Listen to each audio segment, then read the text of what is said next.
We have a forum here with the three mayoral candidates. No, Ed Lee is not here right now. Hopefully we'll get him on with these candidates in the near future. Yeah. But Amy Weiss is here, Francisco Herrera is here, and Stuart Schuffman is here. And the focus that we've been on right now, and we're going to continue on until the bottom of the hour, and then we'll transition to some other issues. But right now we're still focusing on Sanctuary City. And I'm going to get a call from our listener, but before we do, I want to share with you an email that came in. And it says, the quick sympathy for Francisco Sanchez and expiation of all politicians while Steinle just slides away is appalling. No thought Francisco Sanchez should have been here at all. Just a tragedy, just a mistake, just a ricochet. Lee just did not stand up and defend the law. What BS? And that comes to us from Marissa, who then followed up and said, and how was Francisco Sanchez any part of fear of reporting to police on crime? Oh my God, she says, he killed someone. Yep, and the police killed Alex Nieto and killed Amilcar Perez Lopez, 6 gunshots in the back. All these killings are tragedies. What is repugnant is how Donald Trump used that killing to attack a policy in a city, and how Ed Lee has not been able to defend the policy that he supported.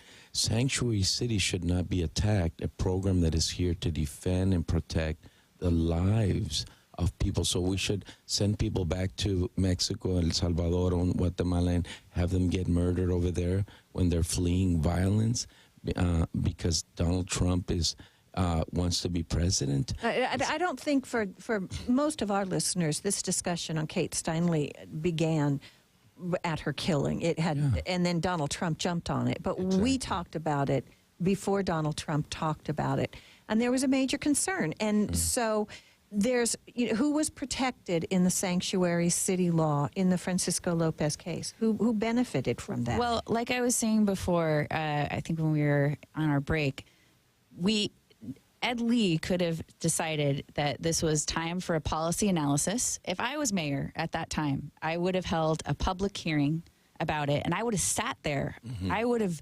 sat with the Board of Supervisors and with other stakeholders and had a forum. And members of the public. And of course, a public forum where we could talk about it and say, this is the meaning behind this law.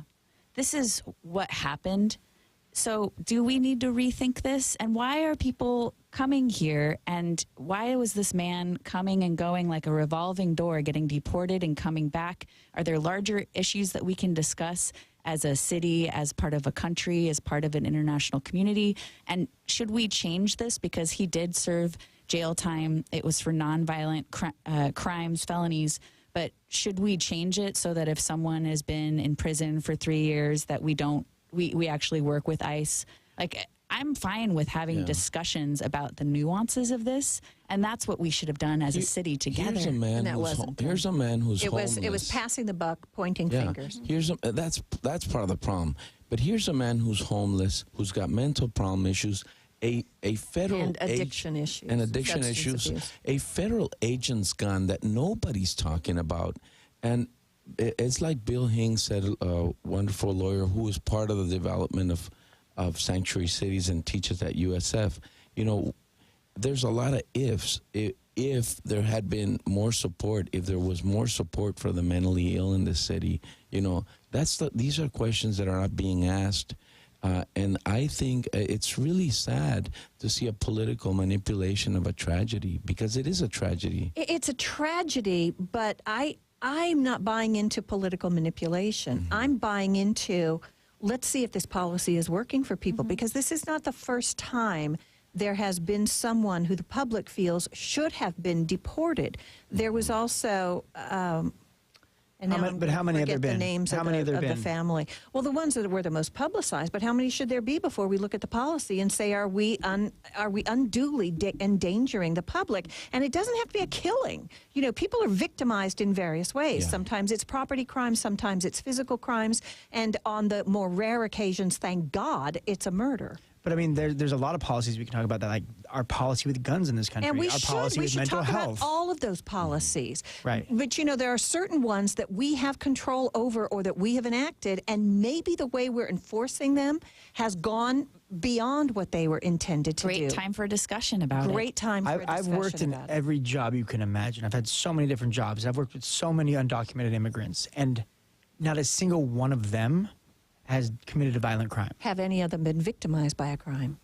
Victimized, yes. Well, that's the question. If they're being victimized, who's victimizing them? Likely, it's somebody within their own community. And those are the people who are suffering the most from the victimization of people who, you know, if they're not going to be here and respect the other people and they're not citizens, we don't have to take responsibility for them. We That do. sounds like some of these companies that are coming in and not caring for the people who are here and victimizing some of the people who are here through their policies. Exactly. Yeah, I mean, there's a Trans-Pacific Partnership. If you want a mass immigration to the United States, support Trans-Pacific Partnership. Because that's what it's I'm not opposed to immigration, frankly. Yeah. I'd like to see us take in more of the refugees from Syria. All right, let's get a call from a listener here before we have to take a break for news. Let's go to John in San Jose. John, hi. Welcome to KGO. You are on with the candidates. Go ahead. Good evening, Pat. I appreciate the opportunity. The candidates to support Sanctuary City, I believe, are just advocating for anarchy. If you don't like the law, it needs to be changed. You just don't get to pick and choose which laws you follow. And as a mayoral candidate, it's very disturbing to think that they can decide which laws, federal laws, they choose to follow and those that they don't. So my question for your candidates is if one of your employees, someone like a Kim Davis in Kentucky, had a conscientious objection to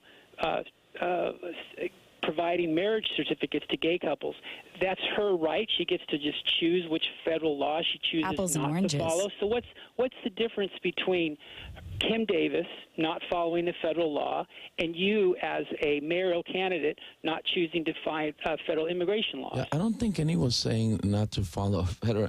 There's ordinances in San Francisco that we're talking about. I think when we're talking about Sanctuary City, right now the ICE can come in and deport anyone it wishes, and no one's going to be able to do anything about it if they have a warrant and if they're following the law.